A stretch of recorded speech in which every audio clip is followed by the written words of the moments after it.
Welcome to the Sedona Horse Podcast, the podcast where we elevate the horse-human connection.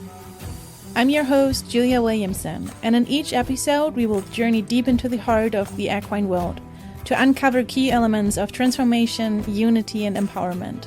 From mindfulness and horsemanship to sustainable and ethical practices, the Sedona Horse promises to inspire and shape the future of horse-human connections. So, whether you're an equine behavior nerd or simply passionate about these magnificent animals, join us on the Sedona Horse as we steer the course towards a brighter, more ethical, and centered equine world. Are you ready to journey with me? Let's unleash potential and foster connection together.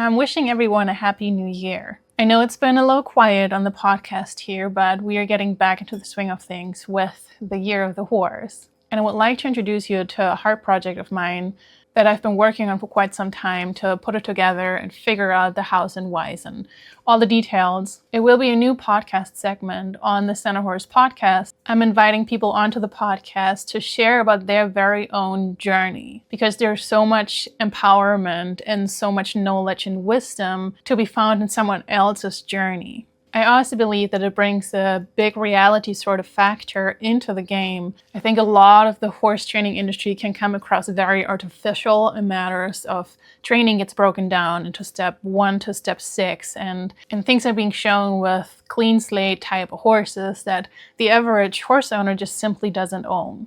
And I do believe through sharing one's own story and their own journey, it opens up the door to take a look at how does real life horsemanship and real life horse-human connections and all of the challenges that come with it all, how does it actually look like in the field out there when people are in the trenches doing the work? And next to the fact that everyone's unique story holds a lot of own wisdom and lessons that we all can learn from, it also puts our horses into the center of everything. And it shows us how much blood, sweat, and tears we all pour into our horses. We all come from a different purpose, which and why we got into horses into the first place. All of our horses come from a different place, a different background. Everyone has their own unique journey to how they got to where they are at today.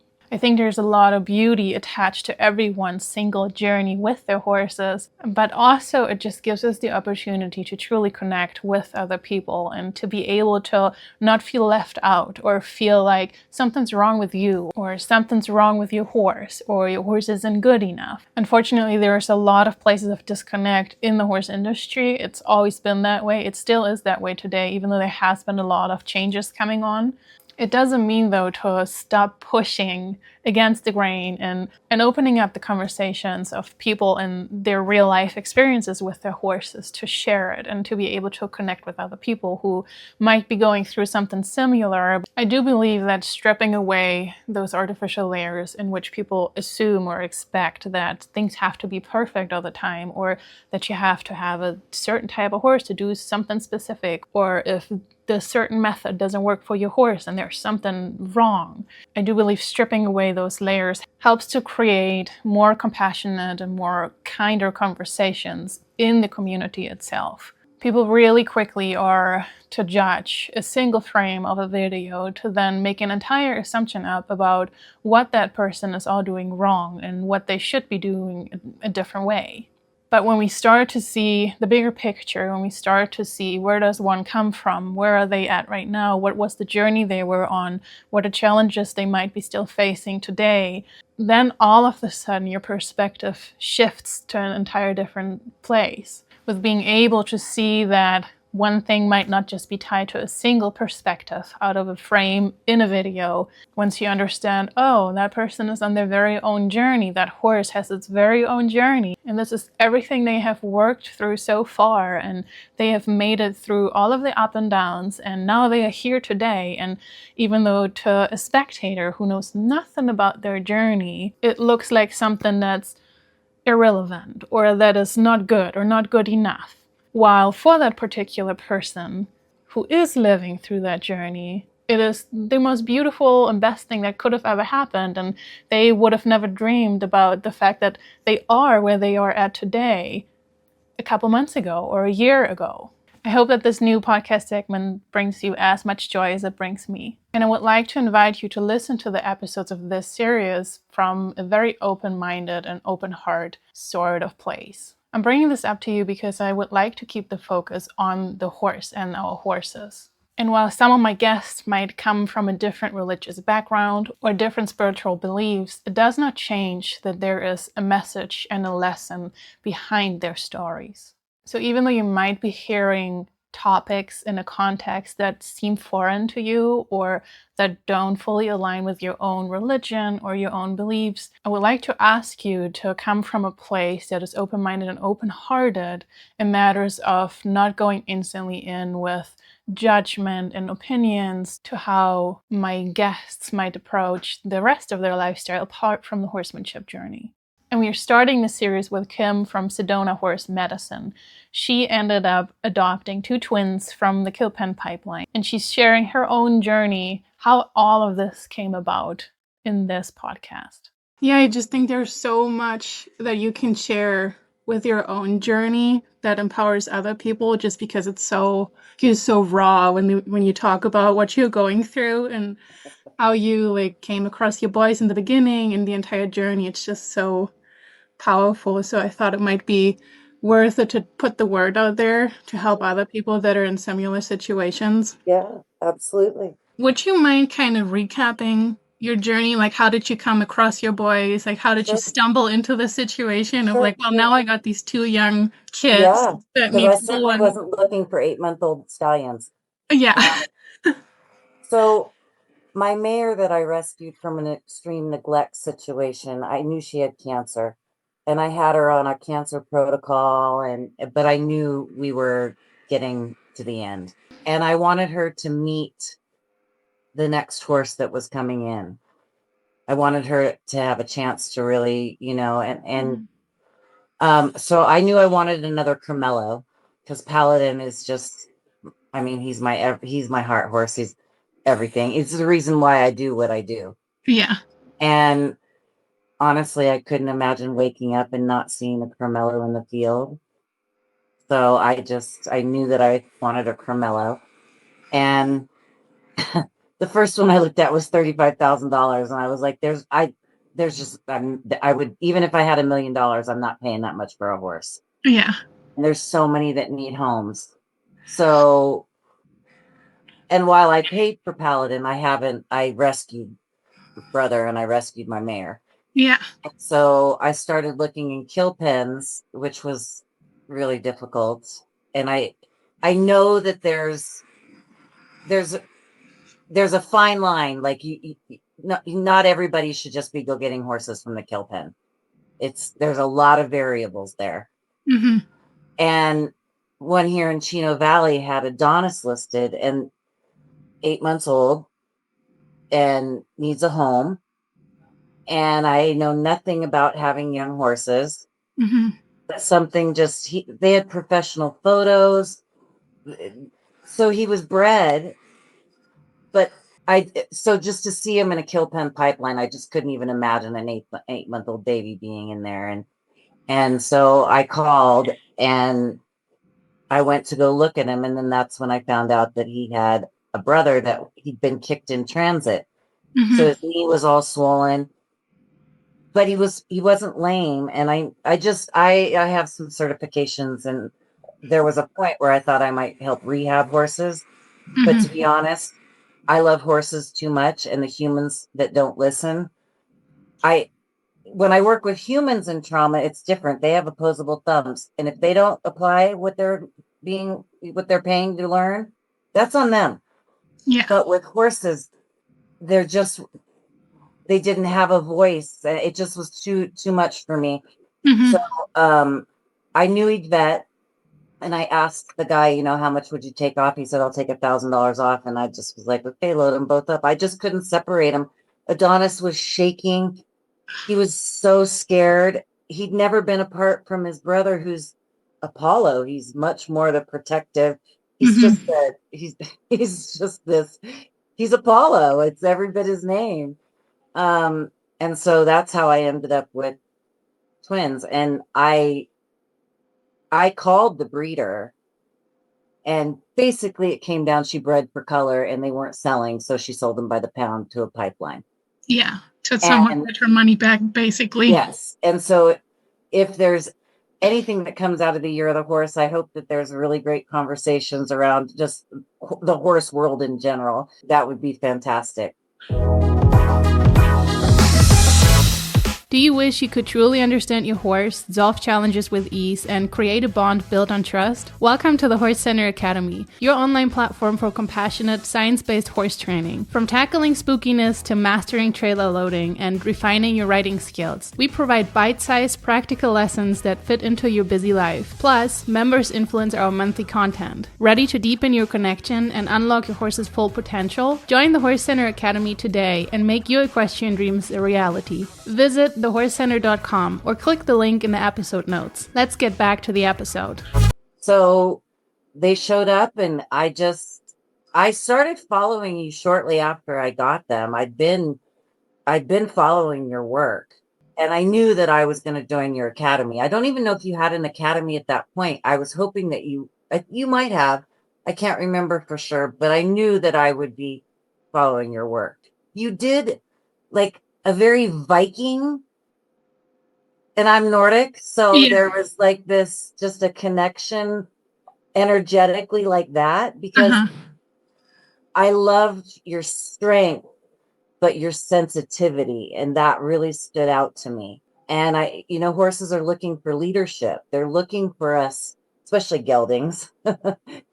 They're looking for us to be that. So I knew that I got to a place where I was like, because I was very intimidated and very scared in a lot of ways. And I just because the groundwork and just establishing a relationship, they'd been doing sessions, which they were natural at. And then it was time. And then I knew that I knew that I would be following your work to do that. And so yeah, I hope I didn't babble too much. But that's in a nutshell journey with them, and now we're doing it. You're already in the middle of it. Yeah. And what was your background prior? Did you grow up with horses, or did you come to horses later on, or was there like you started as a kid and then there was a disconnect and you got back into the Yeah. I got a horse for Christmas in 6th grade. Oh wow.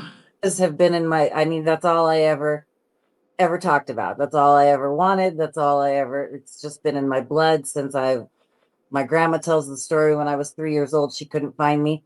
And I'd apparently gone out and got on a little pony, and my hat was over my eyes, and the horse is trotting, and she's having a heart attack, and I'm laughing, and I'm not falling off. So that's kind of my real start with horses. But I barrel raced a little bit. And then college came along, and there wasn't the internet talking about natural horsemanship. There just wasn't this sort of environment. And while I wanted to become a professional barrel racer, that just, that wasn't going to happen with my family. They just weren't going to allow that. That wasn't a dream that you're going to have. Yeah, it's like you can do something normal. Don't just go off and be this daydreamer. Yeah, and I think that back with that I grew up on a cattle ranch, a breeding facility, so it wasn't for meat, it was breeding. And horses, just my dad, like, they're hay burners. They're they're expensive, and there certainly wasn't that energetic connection with them that there was with me. And it was a sore spot for me for a good portion of my life, even if I'd buried it. And then when I moved to Sedona, it's a very outdoorsy place, but I'm not a mountain biker and hiking. I mean, I don't hate those things, but they weren't calling to me. And because there's beautiful riding here, I thought, I'll just get back to being around horses, and I'll shovel some poop, and I'll just get back to being around them. Yeah. And the place that I responded to didn't, it would have been too far to drive. It wouldn't even have paid for my gas. It just wouldn't have worked. So I said, thank you for considering me, but, and give those horses a kiss. And she said, I think there's a video you're supposed to see. And she sent me Paladin's showcase video. Oh. And it was 2 days after that. It was my birthday. I went to meet him and I was like, I guess universe just said you're skipping the shovel and poop part. And I had a year to pay him off. Mm-hmm. And I just, Paladin, I can't even explain the feeling of knowing that I was just destined to have this horse in my life. He's just everything. And then shortly after I got him, I just heard you're going to do horse medicine. And I think I might have seen Linda Kohovenoff, something that she had done, but I can't remember if that came before or after maybe that planted a seed. Yeah. And then it's just been 15 years of, it's just my world. It's just everything that I am and that I do. And as I've grown through my CPTSD and ADHD, because I don't even really like using those labels. Like I don't attach to those labels. It's an umbrella statement. But I've just always been my best when I'm with horses. And so starting from that place with Paladin to now having a herd, and I have an LLC, like I actually have Sedona Horse Medicine. Like it's not just, it's still a vision, but it's tangible now. At the beginning, I had no idea what I was doing. And so along the way, I've just shared what I've learned about my own traumas and healing my own being. And then that's what I share with my clients with work. And so that's just been a progression. But I started just donation because I had no idea what I was doing. Mm-hmm. I had Airbnb guests. I was like, do you want to go see my horses and maybe like work on sacral chakra stuff? Yeah, just kind of throwing it out there and opening it. Just seeing what stick. And then it was, I painted on Paladin one day. And so then I started sharing that. And then it's just grown. And as I've grown. Mm-hmm. So that's how I got back into horses. Can you share a little bit more about your work, what you just do on a daily basis? Because you brush over it in matters of therapy session and such, just so that people have a better understanding of how that looks like and how that might even affect like how you engage with horses and why you choose to take a different approach with horses than just traditional training. Sure. Each session is different. The horses are I listen to them. They're the one, I just have the honor of facilitating and knowing the language of the horse, which I fine tune constantly. And I spend so much time just observing my herd on a daily basis. And so sometimes no horses will join up. And then I'm having to really go into the energetics of my client. And then we, how are you feeling? And a lot of times people can't even tell you how they're truly feeling. It's hard to put it in words at times. Mm-hmm. And like even in horsemanship, it's often like moments where it's like, well, I don't really have a word for it to describe right now what I'm doing or what I'm feeling or what I'm trying to get at, which makes it so hard sometimes to teach it to people. It's like, I can feel it in my heart and in my gut, but there's no work. Right. And it's so somatic when I'm with my clients. And that's another great thing about it. It doesn't have to be talk therapy. We don't even have to know what we're releasing. They know, because if you're thinking it, they're feeling it. But so it's a constant dance with the language of energetics and the nervous system. And I work with horse oracle cards. So I do like working with the left and the right brain. Mm-hmm. I have a library of new neural pathway building exercises. So as much as the client is comfortable with talking about, I'll have them look through the library and then have them intuitively pick something. Mm-hmm. And so then we do usually they're about 20 minutes.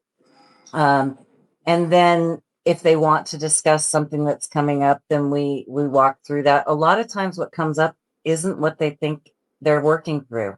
Mm-hmm. It's something completely different. And so really sitting with those energetics and then going out with the herd.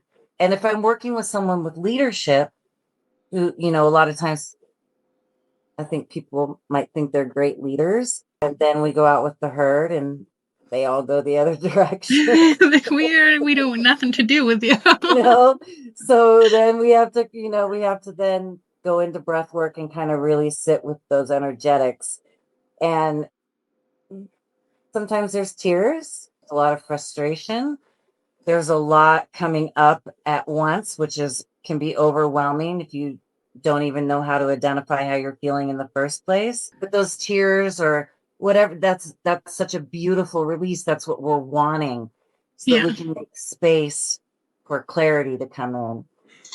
And then that's when everything shifts and the horse comes over, or I give them the halter and I ask them to go halter one of the horses. And then we start seeing courage, we start seeing strength, we start seeing a different type of leadership come out. And, you know, Paladin and Apollo are big energy horses. You gotta, and you gotta really be in your core with them, because they will come in your space. They're very engaging, tactile horses and big. And then I'm looking at, do they really feel comfortable with 1,100 pounds coming at them like this? And a lot of times people will, I'm fine. Well, I can tell by the body language and everything that my horses are testing their boundaries and they're in their space looking for leadership. And then I'll be, are you sure about that? Are you sure you feel fine? Are you sure you're okay? Like, or are you overwhelmed and you don't really even know what you're feeling? If you are feeling uncomfortable, my horses know that. They know to get out of your space when you ask that of them in a way where they believe you. Because if you just say back to Apollo or Like the voice doesn't line up with the energy. Uh-huh. more often than not, is they don't want to hurt my horse's feelings. Uh-huh. Then I have to explain to them, okay, first off, they're looking for leadership. You're anthropomorphizing. I always get that word wrong. You're putting your human feelings onto the horses. Yeah. And you're not going to hurt their feelings. Mm-hmm. Horses don't say excuse me when they want the other herd mate to leave and leave them alone. And they don't sit, and the other horse doesn't go, why didn't they want me in their space? Yeah. That's not the language of the horse. And so when I can explain it like that, and even say in human sense, when you have another human coming into your space and you feel uncomfortable, but you don't want to hurt their feelings, so you just kind of are accepting of what's happening, and then you internalize, like, that's your nervous system going haywire. So to really get them to connect with, oh, okay, I'm not going to hurt their feelings, and then to have them back the horse up and honor the space, and then feel what that feels like, oh, that was the energetic of 1,100 pounds coming into my space, and I was uncomfortable. And now I feel that relief, because now I'm the one that's honoring my own space. And now the horse is honoring that, because our energy and our heart coherence is the same. And that's when I get those aha moments from clients. That's when now we're looking at integration. Now we're looking at light bulb and dots connecting. And that's such a beautiful place to be in a session, because now we can start going deeper and addressing certain, things that are coming up. Those small, and I suppose that's where in the training with the boys, I am having the same things go on. I'm learning so much in those moments of what is the energetics here? And it's more with Adonis. What is he not getting? What am I not getting? Where is that moment of connection that I'm looking for him to get it? And it's just patience, and it's not getting frustrated with the fact that he's not where Apollo is. because their experience in the kill pen was just so different. And they're different, even though they're so much the same, they're very different. Adonis is just requiring, I'm of me as well, requiring me to have more moments of repetition and back at the beginning before we advance. Because I was so excited. I got them both in the saddle on the first time, and I was like, okay, well, this is going to be great. With Apollo, it's been consistent progress, and that's been beautiful. But with Adonis, we're back at really the beginning, and that's okay, because I need that as well. Because I'm a Nordic and big, and I have my own. I'm very Apollo and Paladin like naturally. So Adonis requires a much softer side of me and a much more just very small steps energy and more of a whisper. And so that's something that I'm learning, even, for myself. So they're just constantly teaching us, if you're listening. They're just their telepathic abilities, their ability to communicate energetically is. I mean, I never stop learning or stop being just amazed at horses and dogs, all animals. All I animals. just happen to have dogs and horses, and I think they're just, they're kind of peas and carrots for me. Yeah. I feel like your main work already has you so in tune, like through your own work too, like working through your own PTSD, CPTSD and all of that. And you doing your own reflections and all of that, that has prepared you so well to know how important it is to like tune into another being so that you can really get them and see them and like feel them for what they are instead of just, putting like a method on them, be like, okay, that's how we do it. And then that's exactly where we get this disconnect of like, oh, well, things aren't working well with Adonis, for example, because he just needs so much more softness and so much more patience and more time and stuff. So that's how I feel like a lot of the horses end up in the kill pens. People will say, I want a horse, and they have no idea what goes into having a forever caretaker of another being. And so I'm hoping this year of the horse, there's a lot of conversations around these sort of issues, because yeah, it's just such a unfortunate. yeah. I know that people love horses, and I have people all the time, oh, I want a horse. Please lease one first, or start being around them, watch videos, follow people that are really doing this work in a way that's aligned with the highest good for all, the owners and the horse caretakers. I don't owners kind of not necessarily like, but that you really understand and learn the language that's happening there, because they're sentient beings who, I mean, civilization is built on their back. They hold the DNA memory of humans and all of our messiness, and they still choose to join up and work with a predator. That is just so amazing to me, that they and they deserve, because of domestication, they deserve that from us. Yeah. Here to help. They really are here to help heal us in such profound ways. And yeah, they deserve that from us. Yeah, it's something that we owe them through the fact that we decided to domesticate them.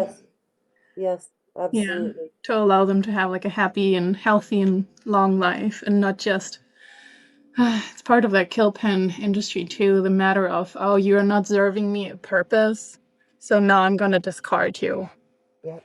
There is no middle line often. It's often like, well, I can't ride you anymore. Like there's so many. I was just talking about the other day with a client of mine.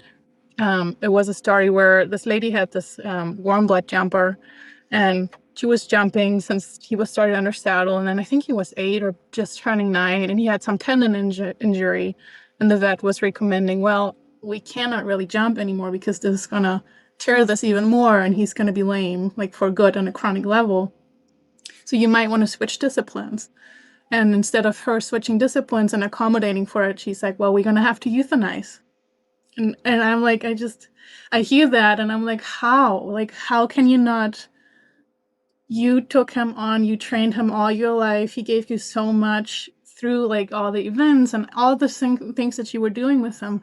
Why can you not at least offer him a retirement home or a home with someone who can take care of him, or like find an alternative? Why can you just switch to the route of like, well, you're not serving my purpose anymore, Yeah. so now I'm just gonna write you off? And Yeah, that it's doesn't even register in my mind how, and that just tells me so much about the human. yeah, exactly. There's And so then much we have words reflection. like, breaking your horse, and even the words that we use, like those were, I just, like, I cannot wrap my brain around how that can be. Hmm. But to that environment, I'm, I'm as foreign to them as they are to me. Yeah. And that's, I would like to see that shift. And I think part of it comes from, well, I know from like on the cowboy side of things, they're hay burners. There's a job. It's just not. It's not. Yeah. They don't see a sentient being Hmm. at all. They see horsepower and what they want Hmm. from the horses. So yeah, that's yeah. I every time I look at my boys, I just can't imagine. They were so little.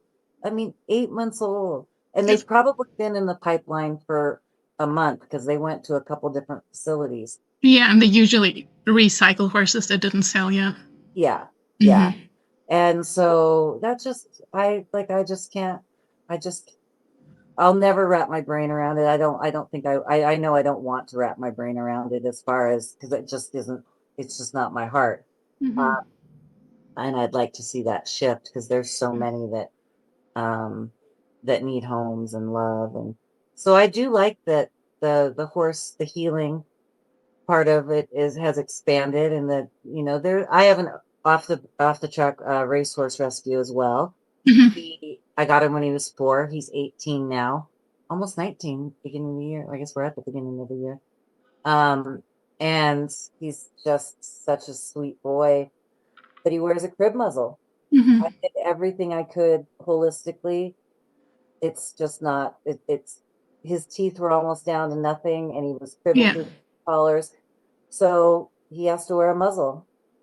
And I have one of those too. And he was actually a baby when I got him. I think he was 9, maybe 10 months when I got him.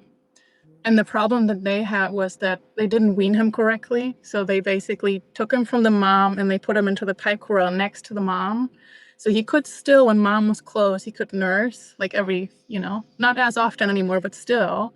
And then they sold the mom abruptly, like overnight. Mom was picked up and he started to suck on the pipe corral as like a pacifier, like almost like self-soothing. yeah, Because when I first caught him doing his cribbing, it looked really weird to me because it wasn't teeth like on something. It was his mouth being wrapped around something, like nursing from his mom. yeah, And back then, I tried to do everything that I could as well, and was like, I don't know how to eliminate it because he was so stressed out. He would lose weight just within a matter yes, of a week, and he would start to colic at times just because of all the extra stress. And even though on a scientific level it's supposed to calm them, like it's a self-soothing mechanism in matters of, for them it supposedly feels good, but on a right, health level it was so bad. yeah, So I did like the self-experiment. I put him in um, like basically a fully stud panel pen, like it had welded wire all around. There was nothing that he could latch onto. yeah, And I had him in that for 2 years. Like he had his turnout with friends and stuff, and then he would go back to a stall that was fully like this lion cage. yeah, And then after 2 years, I pulled him out to put him in actual like long-term turnout, like pasture, and he went straight back to the cribbing mechanism. Like I was out there, and I'm like, "What is this noise?" And I turn around, and sure enough, he yep, instantly went back to the cribbing. I'm like, I yep, can't believe how badly this is ingrained, just because yep, someone didn't consider, okay, we have to properly wean this horse, and now he's yeah, crippled, not crippled as crippled, but he's sure, limited mentally in matters of he has to seek out this self-soothing mechanism. yeah. Yeah, brother had I think he'd raced 4 or 5 times, and he had like a head over ass fall, and Hmm. I never looked into it, but I was told. And then they sent him to slaughter. Uh, yeah, there was a knee injury, but nothing that required slaughter. Hmm. So he was rescued from there, and then I adopted him at 4. And like I said, I got rid of his ulcers. I never Writing wasn't even on the table. I really wanted a brother for Paladin. And Hmm. that's a beautiful story as well. I was looking through the rescue sites and brother came up, and so that okay, I want a brother for Paladin. And I was talking to the lady that I adopted him from, and she had fallen off, and it was her doing, and she never held brother. She never had any hard feelings for brother for that. But she said, and then brother came back, and he was right at my side. And right then, my ex-husband walked out the door with a ream of brother paper, and it said "Brother at your side." And I took a picture of it and I sent it to the lady, and that was it. That was all the sign I needed that brother was supposed to come live with us. Uh, Yeah. but yeah, his teeth were down to just nubs. And I mean, they free feed. I don't put my horses in stalls unless there's an injury, Hmm. or sometimes if it's super wet, because I just have a mayor motel. I might put him in there, but really, I don't stall my horses. And so I just did everything I could. And so, I take it off when he eats his mash, and he goes right to it. And like you, my biggest concern is a colic, or, and it's that fine line, because did I want to do that? No. Mm-mm. But some things are so deeply imprinted, Hmm. and so they're just, I had to accept that, like, as much as I'd like to think that there's a holistic way it's my relationship even with like Eastern and Western medicine. Yeah. There's kind of a balance, like You have to kind of balance sometimes it. you just have to pick, Yeah. but he's a sweet boy too. And um yeah, that's a whole nother talk show, isn't it, about racetrack, off the racetrack It horses. is. It is. Yeah, in general, which I think it could fall also into the category of what kind of energy you go in when you work with these horses. Because so many people, they buy an X-race horse and they're like, oh, I want to turn them into a really whatever lean back trail horse, but that X-racer was just on the track still racing every day. Yeah, And that's what he yeah, was conditioned to do. And they bring him home, and you're like, he's just this hothead and he can't focus. It's like, well, you brought home a Ferrari. You have to that's right. gradually get him back from being like a full-time athlete. And, it doesn't just happen overnight. And like with brother, they well, they start them too young. I mean, they don't work on left right brain connection. Hmm. They feed them high octane food, and they teach them to go fast. And then they Hmm. put them back in a stall with high octane food, and they have all this energy in them, and they have no, hey, some horses are built to be the Michael Jordan Ferraris of what they do, Yeah. but most of them are not built for that. They're not, Mhm. they are not qualified. They'll never make it to the big time. They're Mhm. going to end up, well, they're going to end up in a lot of awful places. Mhm. And then the expectation is, like you said, I'm just going to go out and ride the trails. And there is so much that's involved. And now I didn't have any expectations for brother other than just being a brother. Yeah. So I can go right out in the field and hop on him, and he's a good boy. Mhm. But boy, I take him outside the fence, and he thinks he might be going somewhere else. And I have an 18-year-old racehorse comes back to life. And it, like you said, it's a Ferrari, and it's a Mhm. lot. Mhm. And that's been, there have been times where I thought maybe I didn't do right by him, because I didn't get to that place where I can just take him out and casually enjoy him. And now he's 18. That's 14 years. Mhm. But then I have to remember that he has a beautiful life. He's fine. He doesn't require having a job. He's Yeah. perfectly fine being with his herd and being the sentinel. Yeah. He loves to stand sentinel and watch over his herd. Yeah. He's good. That's me He does his job in that way. Yes, and His that's position. anthropomorphizing on him. Mhm. I have to catch myself with that because Yeah. brother is a very happy boy.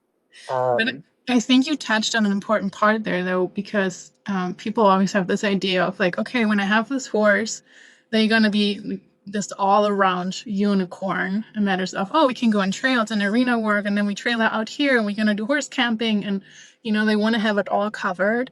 And when that horse lacks in one area, it's like, oh, that's something really negative. Like something's wrong with my horse. Why doesn't he do that? And you're able to have the compassion of like, well, when we leave the property, I know this is going to be very stressful, and that's nothing that we are very, really good at yet, but that's okay. Like knowing, okay, well, there are things that we are limited in, but he's really good in other areas. So, Yeah. And he's wonderful at sessions. And now at 18, his knee, especially summers, because even using fly spray, there's going to be stomping. yeah. And so, that's been, this is probably the first year that I've been like, okay, we're starting to see some of those, the arthritis, and I knew that would happen, but at 4, obviously it wasn't the same. Now at 18, Yeah. starting to see that. But this year of the snake has been a lot of reflection and really letting go of where I would beat myself up because maybe I didn't do enough. But the reality is that's just not true. Mm-hmm. The reality is that's my own perfectionism. And the truth is they're very happy and they're very healthy and they're beautiful in the session work that they do. And so I kind of had to really shed a lot this year of the snake. And let go of all those years of what could I be doing better? And I think that's, for those of us that love our horses, that we're just so connected in love. Of course, we truly strive to do our best, and we're human. We letting go of all those moments where it was our learning curve together. Yeah. And they've joined up with us for that. We've joined together for that. And especially when you commit to a lifetime with a horse, there's so much opportunity for growth. And just like in any relationship, you're going to go through stages with it. So yeah, it's very interesting to have 2 older horses and then 2 younger horses. My younger horses are the same age basically as when I got my older horses. Oh, wow. That's a very surreal place to be. There's probably a lot of like extra reflection, so to speak, because you're like, well, back then we did it a lot different, and now I don't feel comfortable with this, so this gives me a weird gut feeling. How can I do it differently? And with the boys where they're starting at, and just okay. And I see them picking up behaviors from the older horses because they've taught them how to be horses, and so it's just it's just, I mean, horses are amazing. I want to circle back to one point that you were bringing up in matters of people just kind of going head over heels for like rescue horses or off the tracks and such, which is one of my pet peeves often, where I would tell people that they have a tendency to over romanticize the journey. So what happens, especially with like Mustangs and llpens, we have a lot of people that have this big, beautiful pink rose glasses idea of, I bring this horse that is in need of a lot of love and TLC and such. I bring him home, and just by me giving them a lot of love, they will start to bloom and be perfect. And it's just like as if just their good intention is enough. It's dangerous. Yeah, there's a lot of factors that people don't even consider in matters of, well, this can be physically challenging, or I might have something really dangerous on my hands in matters of behaviors that I need to correct, or this horse needs me to step up and actually reflect and learn instead of just me thinking, oh, because I love you, you now can heal. or because they take care of you, now you can be better than you were. I don't know if that does that make sense when I try to explain it that way. Well, yeah, because just like with humans, there can be trauma responses that you, like with CPTSD, there's flashbacks. Yeah. And you won't even know, it's so many things happening at once that you can't pinpoint, but it's an overwhelming sensation in the body that actually hurts. And then it can be very reactive instead of responsive. So now you have that in a horse, and it can come out of nowhere, and horses can kill you. Hmm. So that's why being in the now moment and not letting your thoughts wander or your heart, like, I love you, which is beautiful. But if you're not in that moment of leadership and awareness, it can be very dangerous. Very dangerous. And that's why I think groundwork and even just sitting with your horses, learning their behaviors, and really taking that slow, because still it can come out of nowhere. Brother's 18 years old, and I still, when there's a high, they're all running around, and I can still see that explosive nature, so I'm not like going up to, just being careful is what I'm saying, and be Yeah. very observant, recognizing they're still horses. And especially those llpen or the wild mustangs. I mean, you have horses that are they're not domesticated ones that are being taken and put into shelters or other places. These are wild horses. Yeah. And it's so unfortunate. And of course, the well-intentioned people that do that, thank you in some regards, but please, before you do that, watch, go to the horse center, go to videos and learn the language of horses, and then really ask yourself, is this something that I'm qualified to do? It's just having a good heart and wanting to do it. A lot of these horses end up back in kill pens, and then they've done it time and time again. And now you have a biting, dangerous horse that actually the best thing for them is, unless they're going to go back out into the wild, euthanizing them is the best thing for them. And that's really heartbreaking. Really, really heartbreaking. And I think that a lot of people want to think that they're horse whisperers and they love horses, but they're not really qualified to have horses. Yeah, it's one of the big things that comes out when I deal with like problem behaviors or troubled horses and such. Like the public eye often tends to be like, oh, there are so many mean and abusive people out there. And I'm like, well, yeah, there is really bad people out there, but most of these issues have been started because people were uneducated, or they just didn't know better, or that's just how it's been shown to them and they thought they were doing the right thing, but it just didn't so work. much love to give, and they see something and they want to do something about it, which is so commendable and so beautiful. Just with horses and with any animal, but because we're talking about horses, really learn about them. Learn about their physicality, their psychology, their language. What are the ears saying when they do this, when they do that? Like, what does that mean? What does it mean when you see something in the eye? Horses can feel a fly anywhere on their body. They are so sensitive for being so powerful. Powerful, yeah. So, which I love. That's that's so magical to me. But if you don't know about that, and you just, oh, I want to get a horse, and I'm going to do what I see in the videos. That's just not reality. With the one that has been bred and has had a great life so far, all the way to the ones in the kill pen. Either one, horses can kill you. And not that they're setting out to kill you. That's not what I'm saying. But you could have a kick come out of nowhere. There's just so many variables, which is one reason why they're so good at what they do, because they require you to be in the now moment. Yeah. They require your authenticity. So if fear is coming up, be honest about that. they say you can't lie to a horse, that's true. But people say, well, if you're fearful, don't go. No, that doesn't mean you can't be around them. Just be honest about what you're feeling and be in the moment with them and learn their language. And then you have a different dance with them. Then you're like, oh, okay, that's an issue that's coming up. How can I address that and definitely look out, go follow the Horse Center on Instagram, follow these people that might resonate with you. Learn. Yeah. And ask questions.